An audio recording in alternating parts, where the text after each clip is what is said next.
It's not about you. Understanding why people behave the way they do. Have you ever walked away from an interaction wondering, why were they so rude? Why would someone gossip like that? Or even, why do some people love so deeply while others seem selfish, cold, or just plain miserable? We spend so much time trying to understand other people's behavior, and often we take it personally. But today, I want to gently remind you of something important. Most of the time, it's not about you. Section 1.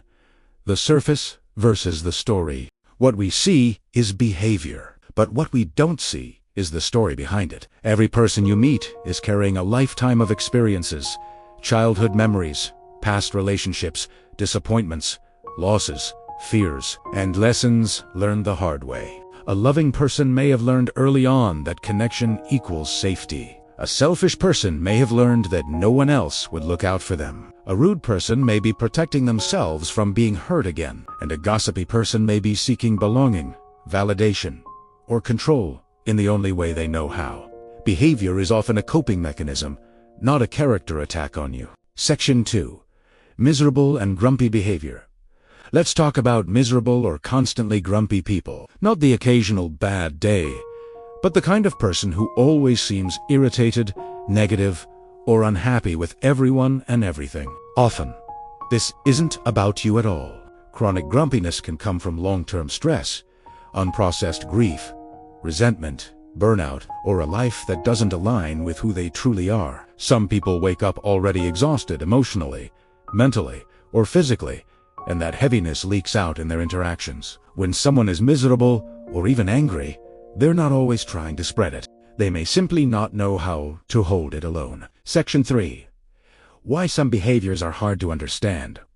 We struggle to understand others because we view the world through our own lens. If you were raised with kindness, emotional safety, or healthy communication, certain behaviors will feel confusing, even shocking. You might think, I would never act that way. And that's true, you wouldn't, because you didn't live their life. People don't respond only to the present moment. They respond to every moment that came before it. Section 4. When we make it about ourselves, here's where it gets tricky. When someone is dismissive, rude, or constantly grumpy, we often internalize it. Did I do something wrong? Why am I not enough? Why do I always get treated this way? But in reality, you may have simply crossed paths with someone fighting a battle you can't see. Their behavior reflects their inner state, not your value. Section 5. Understanding versus accepting. Having an understanding of someone's pain does not mean you excuse their behavior. You can have compassion and boundaries. You're allowed to step back from negativity, protect your peace, and choose relationships that feel safe and respectful, even if you understand why someone is the way they are. So, I'm encouraging you to start reframing the way you see people. The next time someone's behavior feels confusing, hurtful, or heavy, remember this. People act from what they've lived through, not from who you are. Their mood, their misery, their reactions, they belong to them. And sometimes the most freeing truth is this. It's not your job to fix them, and it was never about you. So, try not to worry about it. How should we actually deal with people like this in real life? Firstly, pause before reacting to the behavior. Not every mood needs your emotional response. When someone is grumpy or negative, remind yourself, this is their inner world showing itself. I don't have to absorb it.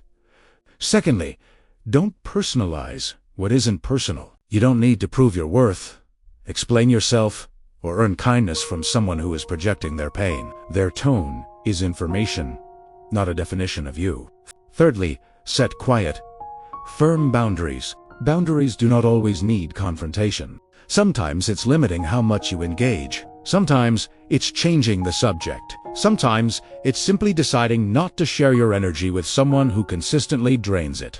Fourthly, meet people where they are, not where you wish they'd be. If someone lacks emotional depth, kindness, or self-awareness, expecting them to suddenly show up differently will only frustrate you. Acceptance doesn't mean approval, it means clarity. Fifthly, protect your own emotional hygiene. You are not required to carry someone else's misery. After difficult interactions, do something grounding.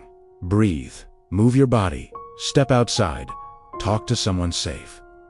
Release what was never yours to hold. And finally, choose your circle intentionally. Not everyone deserves access to your time, your thoughts, or your vulnerability. Surround yourself with people who take responsibility for their emotions, not people who offload them onto you. In closing, understanding why people behave the way they do gives you freedom, not obligation. You can have compassion without self-sacrificing. You can understand someone's pain without living inside it. And the more you stop internalizing other people's behavior, the more space you create for peace, clarity, and genuine connection. Because at the end of the day, how someone treats you tells you about them, not about your worth. Please remember to leave a comment and to also like, share, and subscribe to my channel.